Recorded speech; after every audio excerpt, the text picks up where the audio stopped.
Aucun pays au monde n'a un programme comme le vôtre. Aucun pays au monde. Aucun. Va aux États-Unis et tu verras si tu as ça. Va aux États-Unis pour voir si tu as ça. Va là-bas pour voir si on t'envoie une ambulance gratuitement. Va. Alors voilà, les gars. Nous prouvons qu'il est possible de bien faire les choses. C'est tout à fait possible. Je lisais un article dans le journal d'un journaliste américain qui passait ses vacances sur la côte de Sao Paulo, à Ilha Bela. Et ce jeune journaliste américain qui vit à Rio de Janeiro, son fils a eu un petit problème. Il est allé à la voiture chercher un médicament pour son fils. Et la porte du coffre est tombée sur sa tête et il a beaucoup saigné. Alors ils ont appelé le SAMU. Alors il est monté dans le SAMU, lui et son fils, complètement paniqués. Comment vais-je payer? Je n'ai pas d'argent. Il est allé à l'hôpital. Ils ont soigné son fils. Ils lui ont fait 7 points de suture à la tête. Quand il a demandé combien ça coûte, ça ne coûte rien. Ici c'est le Brésil, ici c'est le SUS, ici c'est gratuit. Alors, regarde juste la quantité, je dirais, de dérapage. Et puis, bien sûr, le pire d'entre eux. Et puis, le document, si tu lis le document, juste pour le terminer, tu continues à lire. Qui, en fait, est sénateur ou candidat à la présidence, qui est prêt à faire n'importe quel type de concession après l'élection. C'est ça le message. Il est en train de dire « Regardez, attendez, patientez, tenez bon, qu'après je libère tout ». En gros, c'est ce qu'il est en train de dire. Cette lettre de Flavio Bolsonaro, elle a beaucoup de curiosité, mais avant tout, il me semble qu'elle implique une sorte de donnant-donnant. Oui, il y avait beaucoup de gens aujourd'hui à Brasilia qui ironisaient en se demandant si la lettre n'avait pas été produite par l'adversaire, c'est-à-dire la campagne du président Lula pour la réélection. Parce qu'il y a cette question de la négociation où il anticipe déjà ce qu'il va faire, ce qui est une très mauvaise stratégie de négociation. Si vous anticipez vos actions lors d'une négociation, l'autre partie en profite et analyse déjà avec le Mercosur. Ensuite, il fait preuve d'une grande franchise dans la lettre quand il dit que nous allons reporter et non pas mettre fin, alors qu'il aurait pu dire « il faut mettre fin à le tarifaço ». Ça ne mène nulle part pour nous, surtout pour vous. Non, on va juste reporter après les élections, sinon ça va me porter préjudice. Et là, il dit que ça aide Lula et il demande, d'une certaine manière, une intervention. Regardez, vous aidez l'autre, s'il vous plaît. Faites quelque chose. Il dit aussi que le tarifaço n'a finalement pas aidé concernant la justice brésilienne qui devait réviser les peines de son père, Jair Bolsonaro. Ils affirment qu'on n'a aucun lien avec le tarifaço. Pourtant, le frère Eduardo a applaudi lors de sa sortie et ils ont tout organisé là-bas pour imposer une sanction. Et enfin, ils racontent une histoire à moitié qui est l'histoire de Daniel Vorcaro. Ils ne devraient pas en parler. En politique, Renata, certains sujets sont à éviter quand on a des choses à cacher. Lui, il aborde le sujet sans tout dire, comme s'il n'était pas concerné. Et lui aussi a des choses à cacher à partir de ce moment-là. Il a demandé de l'argent pour réaliser le film de son père. Flavio Bolsonaro a envoyé une lettre au service qui représente le Bureau du commerce des États-Unis. Dans cette lettre, il dit essentiellement ceci. Écoutez, si vous imposez ces tarifs, cela donnera un avantage électoral à mon adversaire, l'adversaire de Flavio Bolsonaro, le président Lula.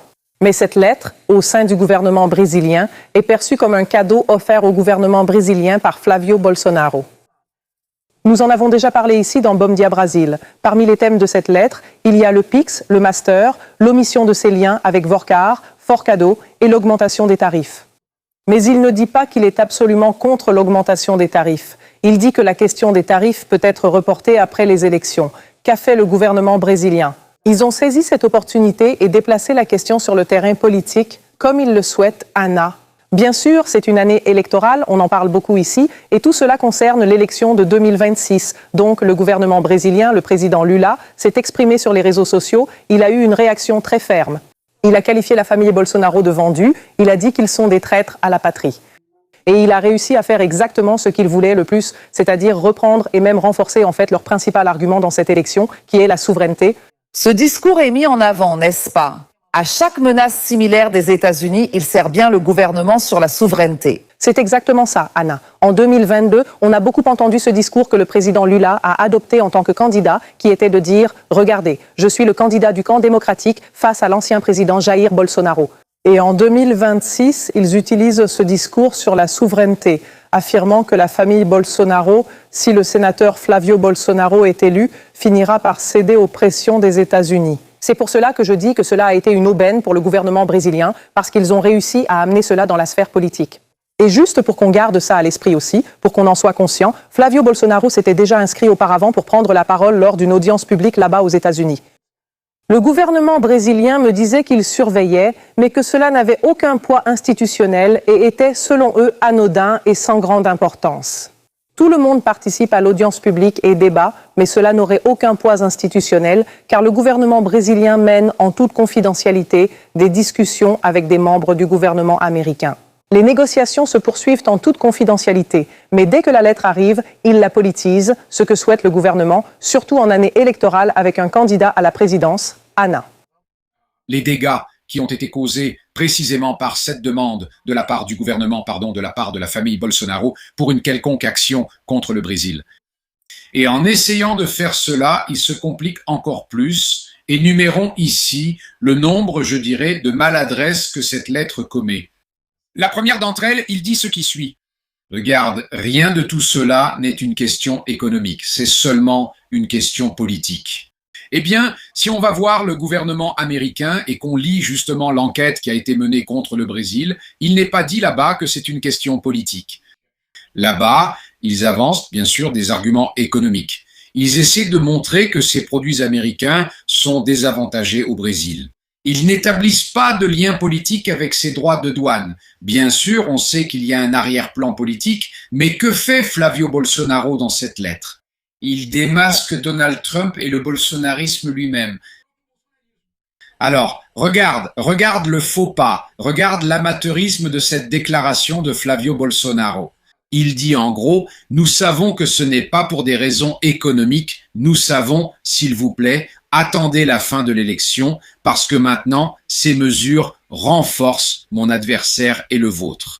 Mais si c'est une question économique, ça ne devrait pas être un critère. Le critère ne devrait-il pas être uniquement économique, commercial? Et quand il lance ce débat, il fait tomber le masque de tout le monde en disant clairement que tout cela est politique et qu'il n'y a aucune raison économique d'aller dans cette direction. C'est la première erreur. Deuxième erreur, se débarrasser du Mercosur.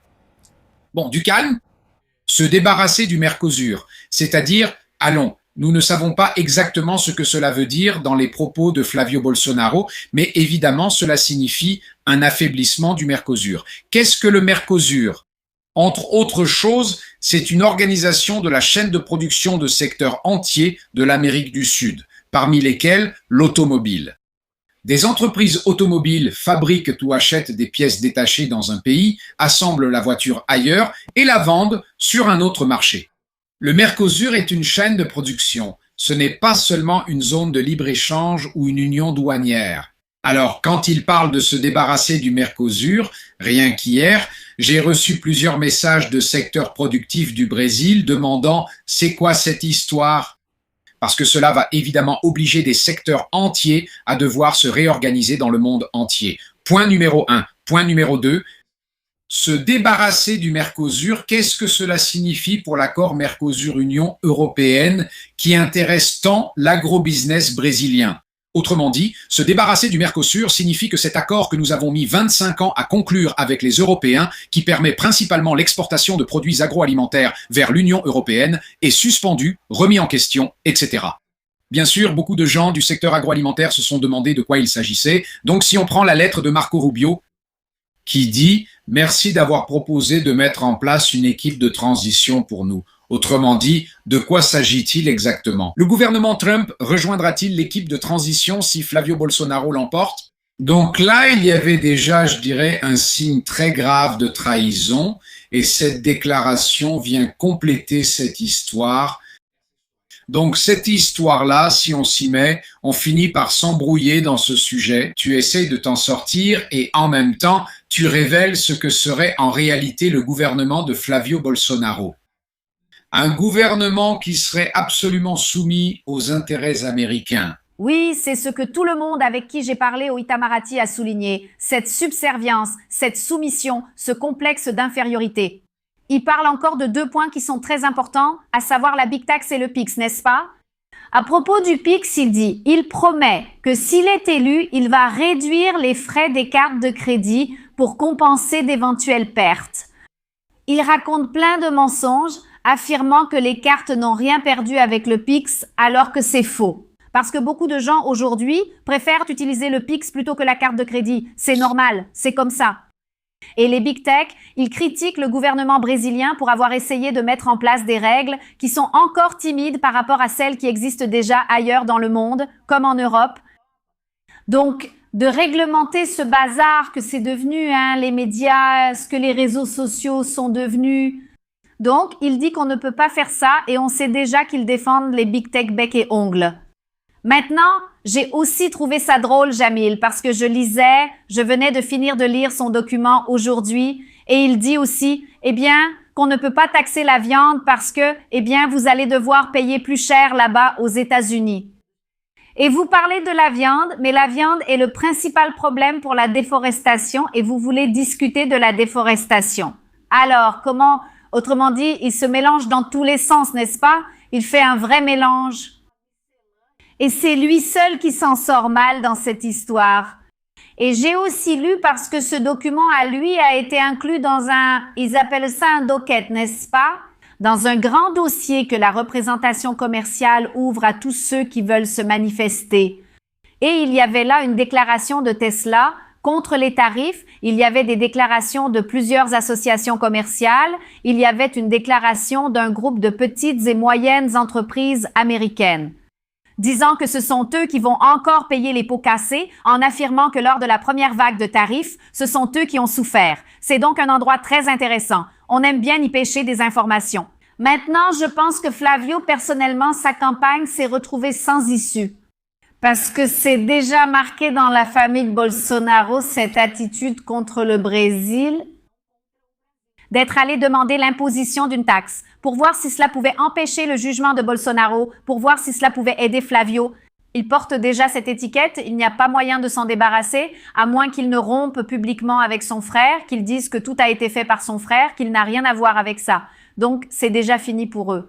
Alors, il va essayer de demander à ce que ça n'ait pas lieu. Maintenant, le gouvernement brésilien travaille avec la perspective que oui, le 15 juillet, Trump va baisser les tarifs de 25%. Et il va continuer à discuter comme il l'a fait la dernière fois pour retirer certains articles de cette liste. Donc, le gouvernement brésilien va continuer à négocier. Et Flavio va rester bouche bée parce que si c'est sa famille qui a demandé et que maintenant il demande de ne pas imposer et que les tarifs vont quand même être supprimés, c'est-à-dire qu'il n'obtient rien dans aucune situation, n'est-ce pas? Maintenant, Hello, laisse-moi juste expliquer un point que tu as soulevé et qui est fondamental. Quand tu as ouvert ce site de l'USTO, c'est le bureau, ce n'est pas un département, c'est le bureau du commerce de la Maison-Blanche, tu as vu plusieurs contributions, comme tu l'as dit, de Tesla, de petites entreprises, etc. Qu'est-ce que c'est? Et moi, je suis ça depuis 26 ans parce que l'USTO mène ses enquêtes par rapport au Brésil et à plusieurs autres pays de façon presque permanente, tu vois? Le Brésil a déjà affronté des situations très similaires à ça, à l'époque de Fernando Henrique Cardoso, etc. Ces manifestations sont, disons-le comme ça, cet espace est justement fait pour que, dans un pays démocratique, comme c'était le cas, du moins aux États-Unis, vous avez un espace pour que la société civile et les représentants des industries puissent s'exprimer sur les politiques publiques. C'est pour cela que ça existe. C'est normal. Oui, d'ailleurs, c'est un mécanisme de consultation. Je dirais même que c'est assez sophistiqué, dans le sens où, regardez, nous avons ici un canal pour que vous, concernés ou non, importateurs ou exportateurs, consommateurs, toute personne puisse venir et s'exprimer. Par exemple, juste pour donner un exemple concret, à l'époque, lorsque les brevets et la rupture de brevets ont été discutés entre le Brésil et les États-Unis. Je ne sais pas si vous vous souvenez, à l'époque de Fernando Henrique Cardoso, José Serra était ministre de la Santé et menaçait de casser les brevets. Les Américains sont allés là-bas et ont lancé une enquête contre le Brésil justement à cause de ces violations, selon eux. Et alors, lors de ces consultations, qui est venu se manifester? Justement, les patients, les personnes qui souffraient à ce moment-là du virus du VIH. en disant « Écoutez, nous avons besoin d'accès aux médicaments, donc pour que vous compreniez ce qu'est ce mécanisme. » Vous savez qui n'est jamais apparu, ni là-bas, ni à ce moment-là, ni maintenant, le gouvernement brésilien. En fait, aucun gouvernement. Pourquoi? Parce que ce n'est pas l'endroit pour cela. Savez-vous où le gouvernement brésilien négocie? Dans un autre dialogue institutionnel entre les ministères brésiliens et les ministères américains. Hier, le gouvernement brésilien a remis une nouvelle proposition aux États-Unis. Dans cette nouvelle proposition, le Brésil dit « Écoutez, nous ne savons pas ce que vous voulez, parce que cela fait des mois que nous demandons. Alors, allons-nous négocier? Que pouvons-nous offrir sans que cela nous porte préjudice existentiellement? Mais qu'est-ce que nous pouvons vous offrir pour que nous puissions négocier ces 25? » Et le gouvernement américain reste ambigu, ne répond pas, etc. Alors, qu'a fait le Brésil hier? Il a dit « Regardez, voici la proposition suivante. Nous sommes disposés à réduire les tarifs sur quelques dizaines de produits américains sur le marché brésilien. Biens industriels, produits chimiques, secteur pharmaceutique, question par exemple des technologies. Nous sommes disposés à réduire ces tarifs. Mais selon quel modèle essentiellement voulez-vous négocier? C'était la proposition du Brésil. Alors, la narration est lue selon laquelle il n'existe pas, évidemment, narration bolsonariste, affirmer qu'il n'y a pas de négociation et que Flavio Bolsonaro va tout sauver est une grosse fausseté, car il y a bien une négociation.